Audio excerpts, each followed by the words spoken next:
इजाजत है दादी जान, अंदर आ जाऊं मैं? आओ बेटा आओ, बिल्कुल आओ बेटा। ओह, आखिरकार आप भी तशरीफ ले ही आई।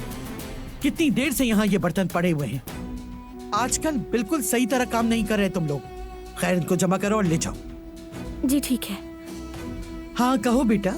गुल्लू को अभी इसका वक्त नहीं, और न ही ये तुम्हारा काम है। तुम कहना क्या चाहते हो बेटा? क्या मतलब है कि ये तुम्हारा काम नहीं है? तुम ही बताओ, इसका और क्या काम है? दादी जान, गुल यहां गंदे बर्तन उठाने नहीं आई। ये मेरी मंगेतर के तौर पर आपसे मिलने के लिए आई है।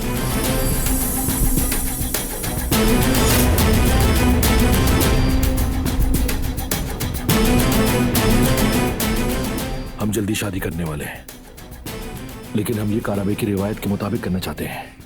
यही हमारे लिए मुनासिब होगा।